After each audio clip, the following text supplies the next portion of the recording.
¿Qué tal, gente de YouTube? Estamos aquí en Twitch, me seguís en todas las redes sociales, bla bla bla, ble ble ble, blue blue blue. Tenéis ahí mis redes sociales, en el canal de YouTube se resube toda esta mierda, toda esta vaina. Y bueno, yo estoy intentando sobrevivir leyendo cosas, que es la hostia, la verdad. Es la hostia. Hoy vamos a seguir con quemar las naves de Angela Carter. Vamos a leer uno o dos cuentos, los que dé tiempo. Y vamos a leerlos en la oscuridad porque, bueno, ya sabéis que Angela Carter es un poco punky, un poco terrorífica de una manera especial, satírica. Le gusta el gore, la verdad. Así que, pues nos lo pasaremos bien, creo yo. Encendemos nuestra propia luz. Toma, en toda la face os he dado, en toda la face. Madre mía, cómo lloráis. Y vamos a empezar a leer. Venga, vamos allá, vamos allá. El cuento que vamos a leer se titula Carne y espejo. Era medianoche, y yo escojo mis tiempos y dispongo mis escenas con la precisión del artista nata. ¿Acaso no he recorrido 13.000 kilómetros con tal de encontrar un clima de angustia e histeria que me satisfaga? Aquella noche había llegado de nuevo a Yokohama de una visita a Inglaterra y nadie vino a buscarme, aunque yo lo esperaba a él. Así que cogí el tren hacia Tokio, media hora de trayecto. Al principio estaba enfadada, pero el sobrecogimiento de mi propia situación acabó por agobiarme y entonces me puse triste. Volver con aquel a quien amas y encontrártelo ausente. Mi corazón brincaba como los perros de Pavlov ante la perspectiva de tal gozo. Salivaba directamente ante la sugestión del displacer. Estaba convencida de que eso era la vida real. Me han dicho que siempre parezco solitaria cuando estoy sola. Esto es porque cuando era una adolescente insoportable aprendí a sentarme con el cuello del abrigo subido hasta arriba y aire solitario a fin de que la gente me hablase. Y ya no soy capaz de abandonar el hábito ni ahora, aunque ahora es solo un hábito, y me doy cuenta, un hábito depredador. Era medianoche y yo lloraba amargamente, caminando bajo los artificiales cerezos en flor con los que decoran las farolas de abril a septiembre. Lo hacen para que los barrios de placer tengan la apariencia de un carnaval continuo, con independencia de las ondas que provoque la muchedumbre incesante, perpetuamente circulante, silenciosa, amable y melancólica que atesta la húmeda red de callejuelas bajo un falso techo de sombrillas. Todas se antojan tan desoladas como en martes de carnaval. Buscaba entre una multitud de caras desconocidas la cara de aquel a quien amaba mientras la lluvia cálida, densa y pesada del verano engrasaba las oscuras superficies de las calles hasta que al rato empezaron a relucir como el pelaje liso de las focas recién salidas del fondo del mar.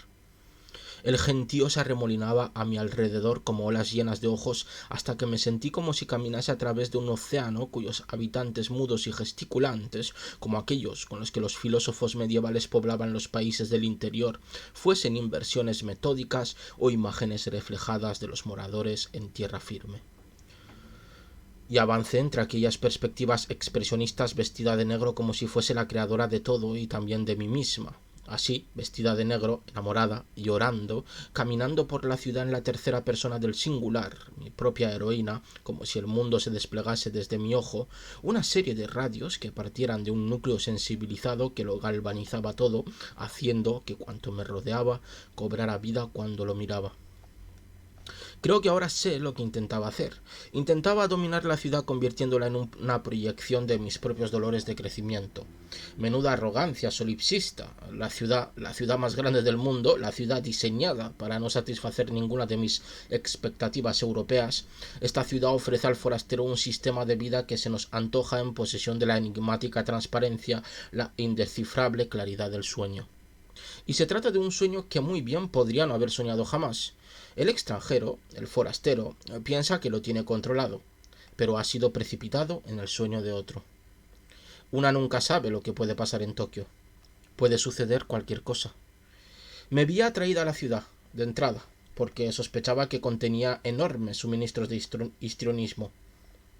Siempre andaba rebuscando en la caja de disfraces del corazón apariencias apropiadas para adoptar en la ciudad. Así era como mantenía en pie mis defensas, puesto que por entonces siempre padecía enormemente las consecuencias de entregarme demasiado a la realidad, ya que el mundo definitivo del día a día con sus filos cortantes y su áspera luz, no tenía suficiente resonancia como para que reverberaran las exigencias que le ponía yo a la experiencia. Era como si nunca hubiese experimentado la experiencia en tanto que experiencia. Vivir nunca llegaba al nivel de las expectativas que yo tenía, el síndrome Bovary. Siempre andaba imaginando otras cosas que podrían estar sucediendo en lugar de lo que sucedía, de modo que siempre me sentía engañada, siempre insatisfecha. Voy a ver si existe el síndrome este que pone ahí, el síndrome Bovary. Supongo que vendrá de Madame Bovary. Vamos a ver si de verdad es un síndrome o qué. La verdad es que tengo bastante curiosidad. Por cierto, uy, ya veis que esta señora escribe como los dioses, como los ángeles. Es que me he flipado. Síndrome Bovary. ¿Existe?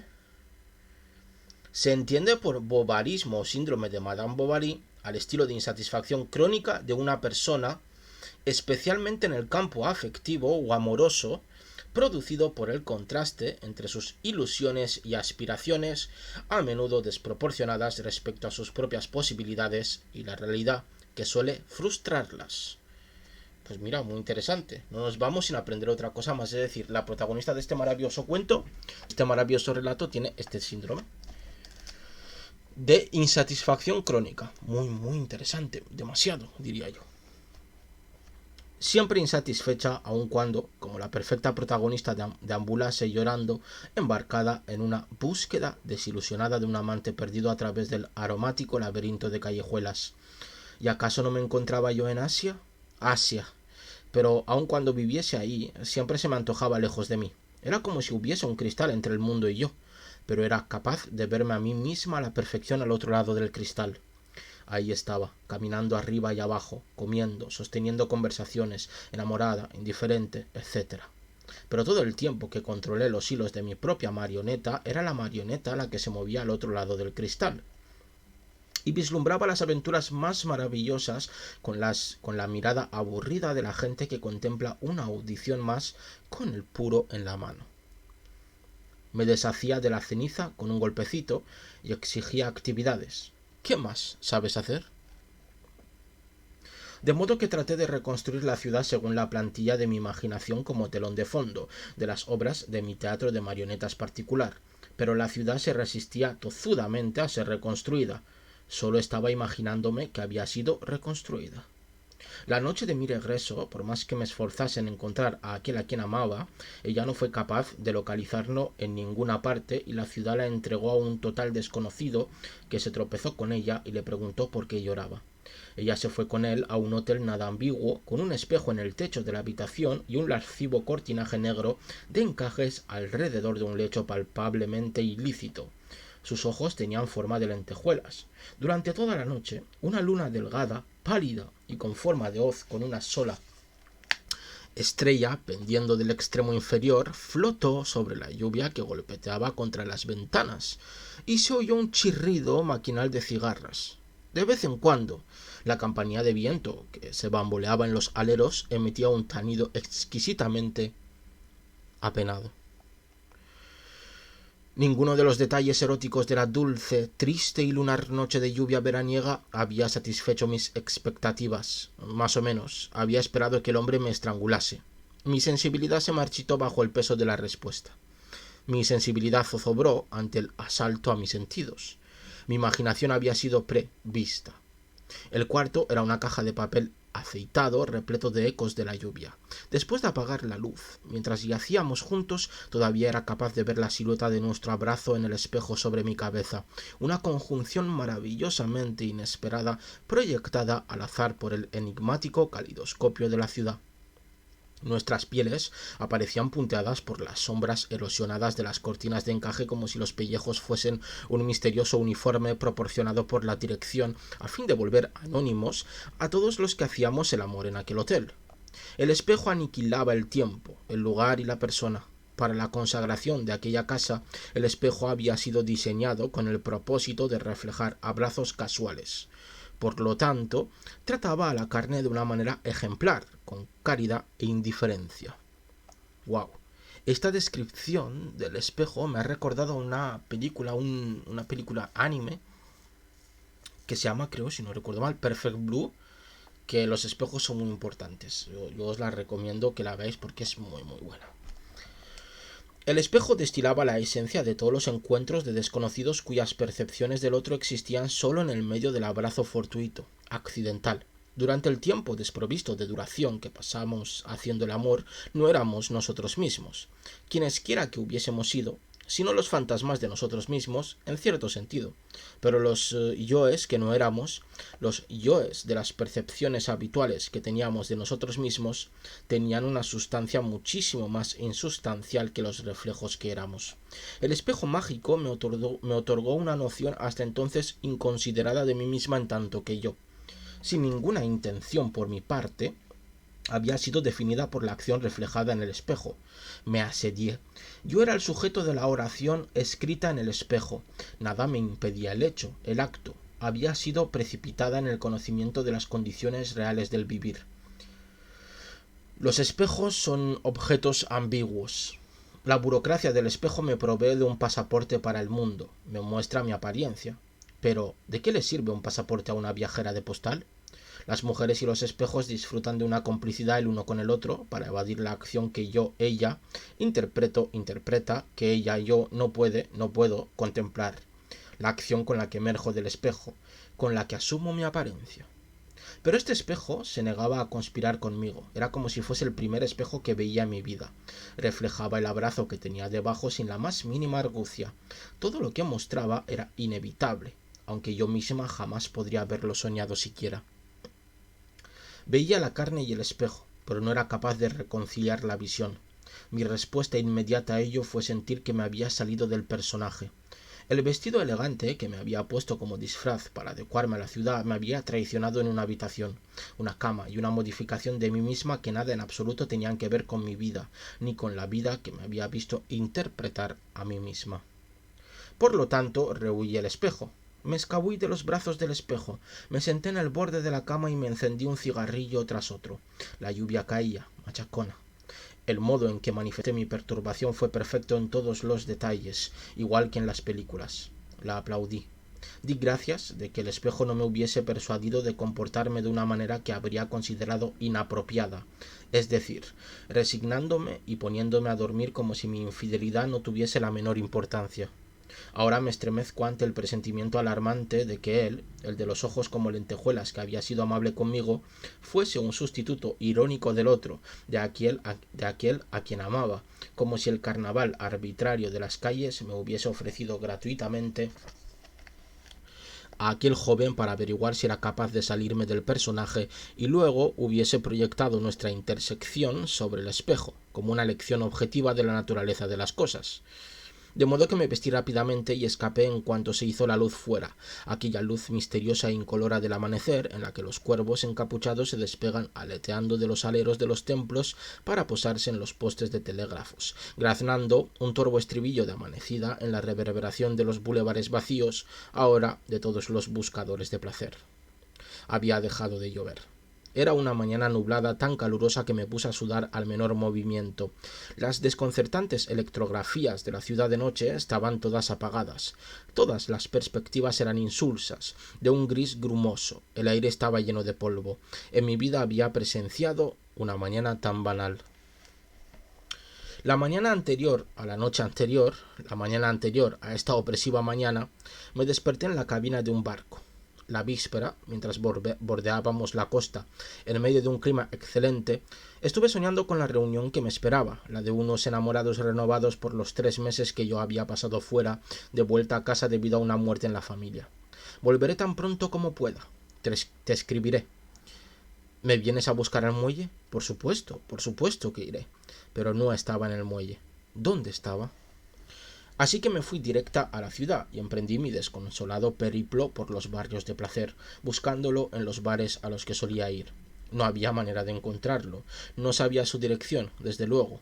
Se mudaba de habitación alquilada en habitación alquilada con la agilidad del irresponsable y habíamos mantenido correspondencia a través de apartados de correos, cafeterías, listas de correos, etc. Además, se había producido un desplazamiento del correo a consecuencia de los excesos de la novela del siglo XIX, aunque cueste creerlo y solo pueda achacarse a una desesperada necesidad emocional de causar tanta confusión como nos sea posible. Ambos nos preciábamos de nuestras apasionadas sensibilidades, desde luego. Eso era algo que teníamos en común. Así que, aunque yo me creyese el espectáculo más romántico imaginable mientras deambulaba llorando por las callejuelas, en realidad corría peligro. Había caído en uno de los agujeros que se deja la vida. Estos peculiares agujeros son entradas a las ventanillas donde pagamos el precio de nuestra manera de vivir. Pedazo de cuento. Pero vamos a ver, ¿cómo escribes tan bien? Dios. El puro azar opera en relación a estas lagunas existenciales. Una se cae rodando dentro y de entrada, a causa del hambre, de la desilusión, de la falta de sueño, de la alucinación o de esas malinterpretaciones entre accidentales y deliberadas de los horarios de trenes y aviones que producen márgenes de tiempo vacío, se ve una pérdida. A merced de los acontecimientos. Por eso me gusta ser extranjera. Solo viajo por la inseguridad, pero yo no lo sabía por aquel entonces. Encontré mi destino autoimpuesto a mi amado, bastante temprano aquella mañana, pero nos pusimos a discutir de inmediato. Nos pasamos el día discutiendo con tesón, y cuando intenté tomar las riendas de mi ser y recuperar el control de la situación, me asombré al darme cuenta de que la situación que deseaba yo era el desastre, el naufragio. Vi su rostro como si estuviese en ruinas, aunque era la vista que mejor conocía en el mundo y la primera vez que la vi no me había parecido una cara desconocida. Me pareció, en cierto modo, que se correspondía con mi idea de mi propia cara. Me pareció una cara conocida de mucho antes y bien recordada, una cara que siempre había sido inminente en mi conciencia como una idea que ahora encontraba su primera expresión visual. De modo que supongo que no sé qué aspecto tenía en realidad y de hecho supongo que jamás lo sabré. Ahora, dado que no fue más que un objeto creado mediante la fantasía. Su imagen ya estaba presente en algún lugar de mi cabeza y yo trataba de descubrirla en la realidad, mirando todas las caras que me encontraba por si acaso alguna era la correcta. Es decir, la cara que se correspondía con mi noción de la cara no vista de aquel a quien debía amar, una cara creada partenogenéticamente por el ansia de amar que me consumía. Así que su yo, y por su yo me refiero a lo que era él para sí mismo, me era bastante desconocido. Lo creé únicamente en relación a mí misma, como una obra de arte romántica, un objeto que se correspondía con el fantasma de mi hábitat, con el fantasma que me habita, perdón. La primera vez que lo amé, me entraron ganas de desmembrarlo, igual que un niño desmonta un juguete, para comprender el mecanismo impenetrable de su interior. Quise verlo mucho más desnudo de lo que estaba sin ropa. Desvestirlo del todo era facilísimo. Acto seguido, cogí mi escalpelo y me puse manos a la obra. Pero como yo y solo yo estaba al frente de la disección, no descubrí más que lo que ya era capaz de reconocer, de experiencias pasadas, dentro de él. Si en alguna ocasión encontraba algo nuevo en mí, lo ignoraba categóricamente. Estaba tan absorta en esta labor que nunca se me ocurrió preguntarme si le hacía daño. A fin de crear el objeto amado por estos métodos y de otorgarle su certificado de autenticidad como amado, también tenía que trabajar en la idea de mí misma como enamorada. ¡Pero qué cuento más guapo! Me observé de cerca en busca de todas las señales y precisamente en el instante indicado, ahí estaban. Añoranza, deseo, abnegación, etc. Exhibía todos los síntomas. Aun así, a pesar de esta fuga de sentimientos, no había sentido sino placer cuando el joven que me recogió insertó su sexo en mí en aquel dormitorio a lo Blue Movie. Que Blue Movie es la película de 1969 de Warhol, que nos suena más por el título de Fuck, en la que aparece filmado un coito no simulado. ¿Vale? Hay una nota a pie de página. No me sentí culpable hasta más tarde, cuando me di cuenta de que no me había sentido culpable ni por asomo en su momento, y estaba dentro de mi personaje cuando me sentí culpable o cuando no. Estaba perpleja, ya no comprendía la lógica de mi propia actuación. Me habían cambiado el guión cuando no miraba. El cámara estaba borracho. El director había tenido una crisis de nervios y se lo habían llevado a un manicomio. Y mi coprotagonista se había recogido a sí mismo de la mesa de operaciones y se había reconstruido dolorosamente a su gusto. Todo aquello había tenido lugar mientras contemplaba yo el espejo. Voy a buscar lo que es Crise.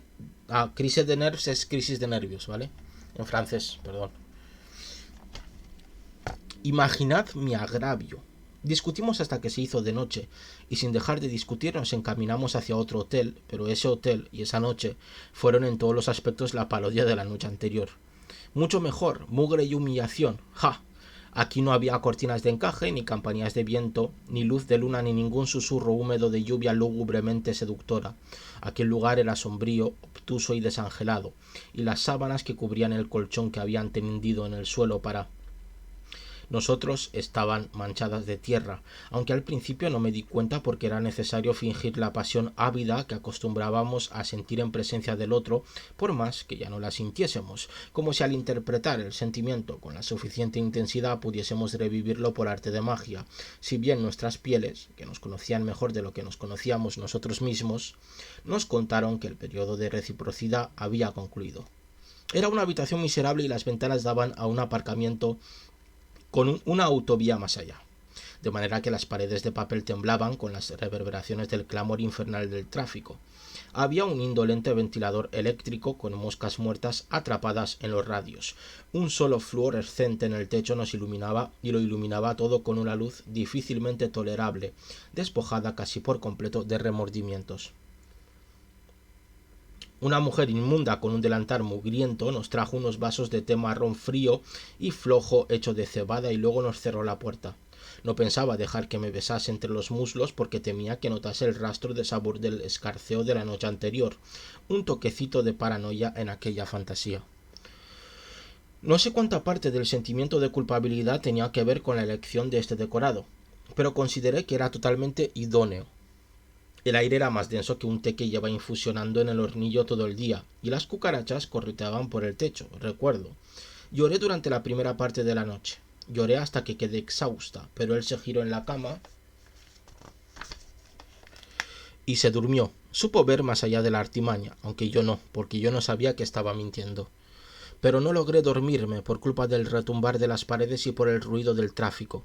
Habíamos apagado la cegadora lámpara. Cuando vi un rayo de luz caer sobre su cara, pensé, está claro que es demasiado temprano para que amanezca. Pero era otra persona que estaba abriendo a hurtadillas la puerta. En aquel hotel de mala reputación podía pasar de todo. Grité y el intruso se esfumó. Despierto a causa de mi chillido, mi amado pensó que me había vuelto loca y me aplicó al instante una llave estranguladora por si intentaba matarlo. Éramos los dos lo bastante mayores como para saber lo que nos convenía.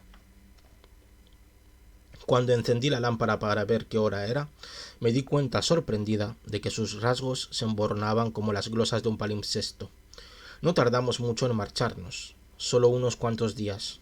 No se puede mantener ese ritmo demasiado tiempo. Entonces la ciudad se desvaneció, cesó, casi inmediatamente, de ser un lugar mágico y espantoso.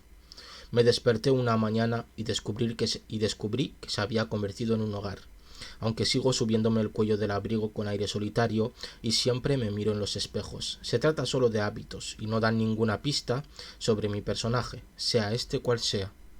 La actuación más difícil del mundo es la de la naturalidad, ¿no? El resto es arteria. Yo flipo. No sé, tío, es que no sé qué deciros. Es que esta tía escribe, pero ¿sabéis algo que maldito cuento acabamos de leer? No sé, hermanos, hermanas, pero joder, madre mía.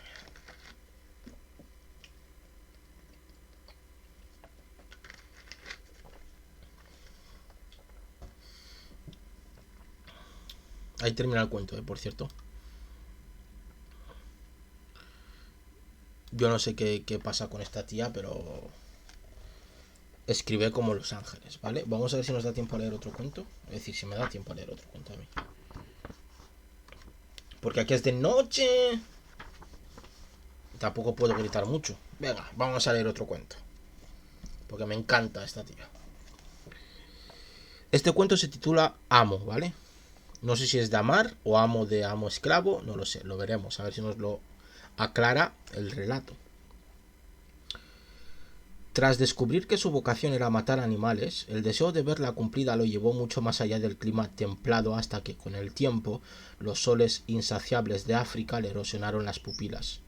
Le decoloraron el pelo y broncearon su piel hasta que ya no parecía la cosa que había sido sino su negativo sistemático. Se convirtió en el cazador blanco, víctima de un exilio que es imitación de la muerte, un luto voluntario.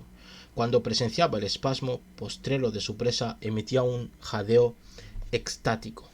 Había empezado permitiéndose cierta propensión a la barbarie en los acres lavabos de un humilde colegio público inglés donde acostumbraba a sumergir las cabezas de los chicos nuevos en la taza de cerámica para acto seguido tirar de la cisterna y ahogar sus borboteantes protestas. Después de la pubertad dirigió su indefinible pero exacerbada furia hacia los cuerpos pálidos y encogidos de las muchachas cuya carne laceraba con los dientes, las uñas y a veces con su correa de cuero en camas de hoteles baratos cerca de las enormes estaciones de final de trayecto de Londres, King's Cross, Victoria, Euston. Pero aquellos excesos color pastel, todo lo que su fría y lluviosa ciudad natal podía ofrecerle, jamás lo saciaban. Su ferocidad alcanzaba el colorido de los Fauves solo cuando la llevaba a tórridas zonas y ahí las refinaba hasta que pudieran distinguirse de las de los animales salvajes que masacraba únicamente por medio del resquicio de conciencia propia que conservaba, puesto que, si bien ya solo una parte ínfima de su ser pertenecía a lo humano, los ojos de su yo todavía lo contemplaban como para prestarle la capacidad de aplaudir sus propios estragos. La verdad es que un tipo terrible, no sé yo, ¿eh? Aunque diezmó rebaños de jirafas y gacelas mientras pastaban en las sabanas hasta que aprendieron a olfatear su aniquilación en el viento según se aproximaba, y aunque despachó hipopótamos heráldicamente cromados mientras se mecían hundidos hasta los sobacos en el cieno, el particular argumento de su rifle apuntaba con la sedosa indiferencia de los majestuosos gatos, y finalmente desarrolló un gusto especializado por el exterminio de animales con manchas, leopardos y linces, que llevaban a cuestas en sus pelajes ideogramas de muerte en el idioma coagulado impreso con tinta marrón por las puntas de los dedos de dioses mudos que no reconocían ninguna divinidad en la humanidad. Es que yo flipo con esta tía. Cuando hubo arrasado a conciencia a los gatos de África, un país muchísimo más viejo que nosotros, aunque sobre cuya inocencia siempre se había sentido superior, decidió explorar las regiones inferiores del Nuevo Mundo, con la pretensión de matar al animal pintado, el jaguar, y así llegó a medio camino de una metáfora de la desolación, el lugar donde el tiempo se vuelve sobre sí mismo, la húmeda y abandonada grieta del mundo cuyo fecundo río es una mujer salvaje, la Amazona. Un silencio verde, irrevocable, se cerró sobre él en aquel reino sereno de vegetación colosal. Consternado, se agarró a la botella como si de un pezón se tratase.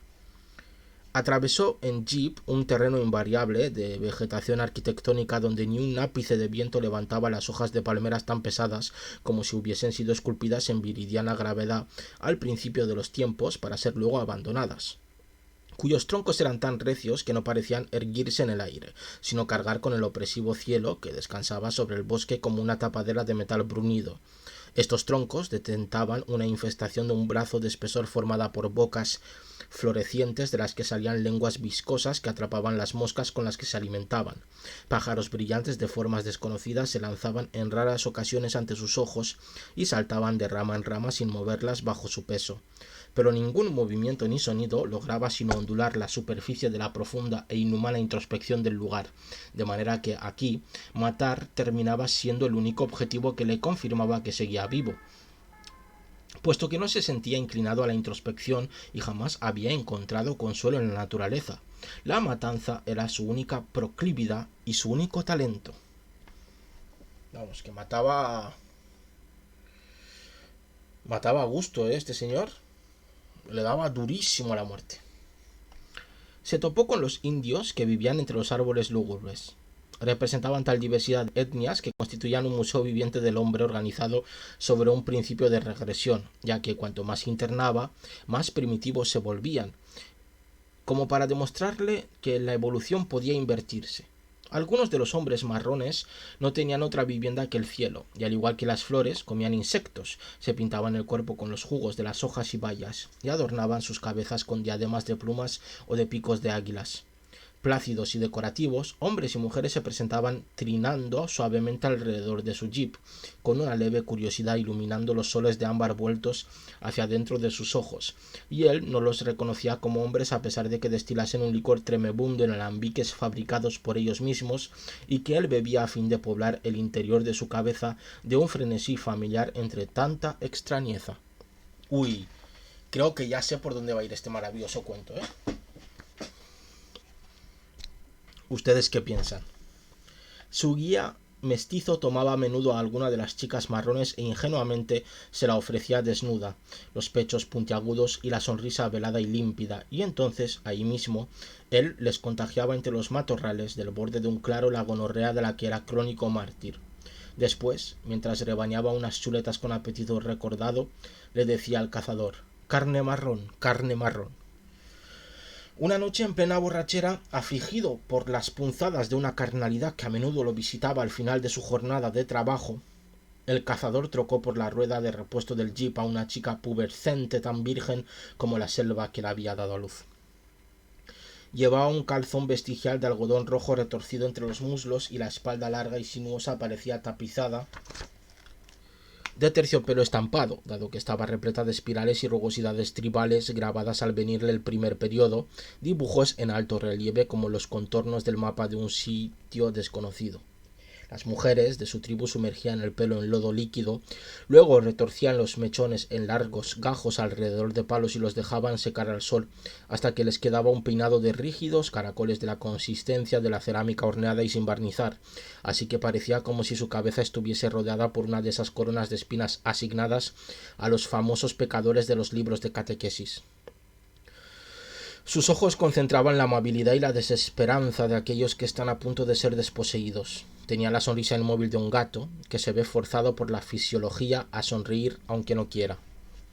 Las creencias de su tribu le habían enseñado a considerarse una abstracción sensible, una intermediaria entre los fantasmas y la fauna, de modo que miraba a su esquelético comprador, que tiritaba de fiebre, con escasa curiosidad, puesto que no era para ella ni más ni menos sorprendente que cualquier otra manifestación demacrada del bosque. Si tampoco lo percibía como hombre, era porque su cosmogonía no admitía una diferencia esencial entre ella y los animales salvajes o los espíritus, tan sofisticada era. Su tribu no mataba nunca, solo comían raíces. Él le enseñó a comer la carne que asaba en su fogata y al principio a ella no le gustó demasiado, pero la consumía obedientemente como si el hombre la estuviese ordenando compartir un sacramento, pues al ver la indiferencia con la que mataba al jaguar enseguida se dio cuenta de que el hombre estaba muerto. Luego comenzó a mirarlo con asombro, porque reconoció de inmediato que había elevado los altares a la muerte como principio de su vida. Pero cuando él la miraba, ella no veía más que un trozo de curiosa carne por el que no había pagado demasiado. Hendió su virilidad en su sorpresa y una vez se le curó la herida, la usó para compartir saco de dormir y cargar con sus pieles. Le dijo que la llamaría viernes, que era el día que la había comprado. Esto igual es una referencia a Robinson Crusoe. Le enseñó a decir amo, y luego le hizo saber que aquel sería el nombre de él. Parpadeaba perpleja, porque a pesar de ser capaz de mover los labios y la lengua y así reproducir los sonidos que el otro articulaba, no lo comprendía, y cada día él masacraba al jaguar. Despidió al guía, porque ahora que había comprado a la chica no lo necesitaba, de manera que la ambigua pareja continuó así, y mientras el padre de la chica hizo sandalias con la goma del neumático para proporcionar calzado a los pies de la familia, y así avanzaron un pequeño trecho en el siglo XX, pero no demasiado. En la tribu circulaba el pintoresco cuento popular que sigue. El jaguar invitó al oso hormiguero a una competición de malabarismos para los que habrían de usar sus ojos, así que se los sacaron de las cuencas. El oso hormiguero lanzó sus ojos al aire y allá que cayeron, ¡plop!, justo en su sitio. Pero cuando el jaguar lo imitó, los ojos se engancharon en las ramas de la copa de un árbol al que le era imposible llegar. Así que se quedó ciego. Entonces el oso hormiguero le pidió al guacamayo que le hiciese al jaguar unos ojos nuevos con agua, y con esos ojos el jaguar descubrió que era capaz de ver en la oscuridad, así que todo se resolvió de la mejor manera para éste, y también ella, la chica que no sabía su propio nombre, era capaz de ver en la oscuridad. Según avanzaban internándose más en el bosque, alejados de los pequeños asentamientos, el hombre extraía placer nocturno de su carne y ella miraba por encima de su hombro las formas de los espectros en la espesura, susurrando entre la broza. Espectros, se la antojaban a ella, de animales salvajes que el hombre había matado aquel día, y es que ella había nacido en el clan del jaguar, y cuando la correa de cuero del hombre le hería un hombro, el agua mágica del que estaban hechos sus ojos se derramaba piadosamente. No se acostumbraba a la lluvia del bosque, que lo oprimía y lo devastaba. Empezó a temblar a causa de la malaria. Mataba sin cesar, despellejaba el cadáver y lo dejaba tras él para los buitres y las moscas. Entonces llegaron a un lugar donde ya no había carreteras. El corazón le dio un brinco de temor extático y añoranza cuando vio que el interior solo lo habitaban animales salvajes. Le entraron ganas de destruirlos a todos para sentirse menos solo, y a fin de penetrar dicha ausencia con su aniquiladora presencia, dejó el jeep en un pueblecito perdido donde una pista verde terminaba y un cura anciano muy aficionado al whisky se pasaba el día entre las ruinas de una iglesia dejada de la mano de Dios, destilando agua de fuego de los bananos silvestres y fanatizado por el Via Crucis. Amo cargó a su amante marrón con las armas, el saco de dormir y las calabazas repletas de fiebre líquida. Dejaron a sus espaldas un reguero de cadáveres para pasto de plantas y buitres. Por la noche, después de que la chica encendiese la fogata, primero maltrataba su espalda con la culata del rifle y después la maltrataba con el sexo. Luego bebía de una calabaza y se dormía. Tras limpiarse las lágrimas de la cara con el dorso de la mano, volvía a ser ella, y después de estar juntos unas cuantas semanas aprovechó un momento en que se quedó sola para examinar sus armas, los instrumentos de la pasión del hombre, con la esperanza de entender un poco la magia de Amo. Entrecerró un ojo para echar un vistazo por el largo cañón, acarició el gatillo metálico y apuntó cuidadosamente en otra dirección. Hizo lo que le había visto hacer a Amo. Apretó con suavidad imitando sus gestos para ver si también ella era capaz de provocar la misma exhalación devastadora. Pero, para su decepción, no provocó nada. Chasqueó la lengua irritada. Explorando algo más, no obstante, descubrió el secreto del seguro del rifle. Los fantasmas salieron de la jungla y se sentaron a sus pies ladeando la cabeza para mirarla. Ella les dio la bienvenida con un amistoso gesto de la mano. La fogata comenzaba a debilitarse, pero ella veía con claridad a través de la mira del rifle, porque sus ojos estaban hechos de agua, así que, echándoselo al hombro, como había visto hacer a Amo, apuntó al disco de la luna incrustado en el cielo por encima del dosel de ramas que sobrevolaba su cabeza. Y es que quería abatir a la luna, ya que era un pájaro según su esquema mental, y como el hombre le había enseñado a comer carne, ahora pensó que tenía que ser la aprendiz de la muerte. El hombre se despertó en un paroxismo de terror y la vio, tenuemente iluminada por el fuego mortecino, con aquel harapo que le cubría el sexo por toda vestimenta y el rifle en la mano. Se le antojó que la cabeza cubierta de arcilla se le iba a convertir en un nido de aves rapaces de un momento a otro.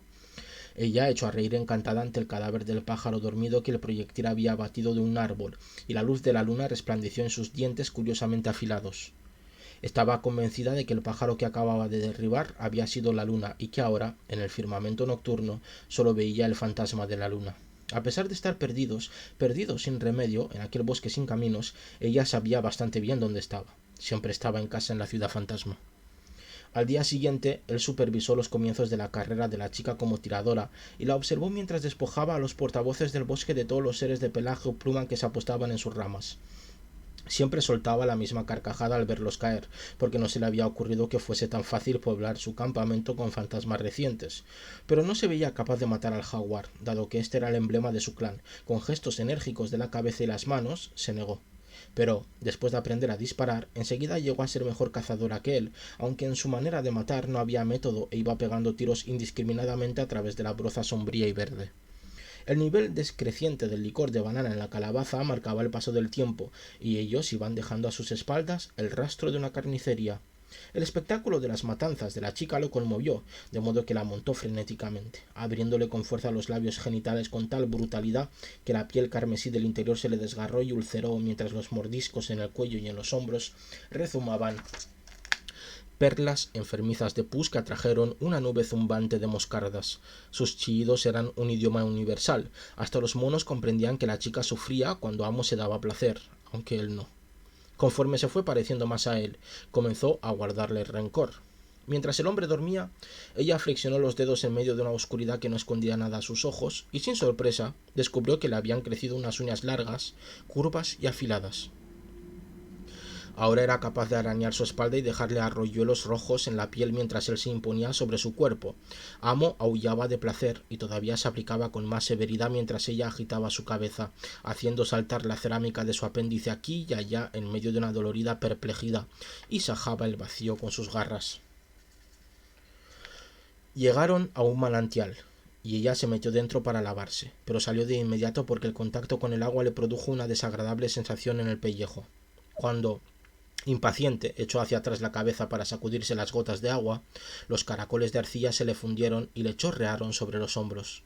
Ya no toleraba la carne cocinada, sino que necesitaba arrancarla cruda de los huesos con los dedos antes de que la viese Amo. Ya no era capaz de retorcer la lengua alrededor de las dos sílabas de su nombre, Amo. Cuando trataba de hablar, solo lograba que un difuso y rumoroso ronroneo contrajese los músculos de su garganta y escarbaba hondos agujeros en el suelo para enterrar su excremento. Se había vuelto muy escrupulosa desde que le crecieron bigotes. La locura y la fiebre lo consumían. Cuando el hombre mató al jaguar, lo dejó tirado en el bosque sin arrancarle el pelaje manchado. Poseer a aquella chica de las garras era de por sí una especie de masacre, así que, mientras le seguía el rastro con los ojos aturdidos por la extrañeza del alcohol, observaba cómo la denticulación intermitente del sol a través de las hojas veteaba las marcas tribales en relieve de su espalda, hasta que pareció como si las zonas manchadas de pigmentación imitasen sutilmente a los animales que imitaban los dibujos del sol a través de las hojas, y de no ser por aquella caminaba de no ser porque aquella caminaba sobre dos piernas, le habría disparado. Por lo pronto la derribó sobre los matojos, entre las orquídeas, y metió su otra arma en el suave y húmedo agujero mientras les desgarraba la garganta con los dientes, y ella gemía, hasta que un día descubrió que ya no era capaz de seguir llorando. El día que se acabó el alcohol, el hombre estaba solo y con fiebre. Dio vueltas tambaleándose, gritando y temblando en el claro donde ella había dejado abandonado el saco de dormir.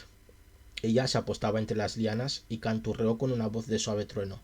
A pesar de estar a plena luz del día, los fantasmas de innumerables jaguares se apiñaron a su alrededor para ver lo que ella haría. Los invisibles orificios nasales se estremecían ante el presagio de la sangre. El hombro contra el que apoyó ahora el rifle tenía un tacto afelpado. La presa había disparado al cazador, pero ahora ya no era capaz de seguir sosteniendo el arma. Sus flancos manchados de marrón y ámbar ondularon como agua cuando atravesó corriendo el claro para revolver las ropas del cadáver con los dientes, pero enseguida se aburrió y se alejó de ahí. Al poco, lo único que seguía con vida en su cuerpo eran las moscas que pululaban por encima, y él estaba lejos de casa. Y aquí acaba esta maravillosa historia truculenta, realmente truculenta, en la que pues podemos ver incluso una especie de leyenda, una especie de mito, ¿no? Del Amazonas sobre pues la muerte de un cazador, ¿no? Pues el dicho de cuando el cazador es cazado. Con esto terminamos, como siempre. Os doy las gracias por haberme acompañado, os mando millones de besos, espero que os encontréis estupendamente, que paséis muy muy buena noche. Nos vemos en siguientes directos. Y lo único que os tengo que decir es que el directo se acaba.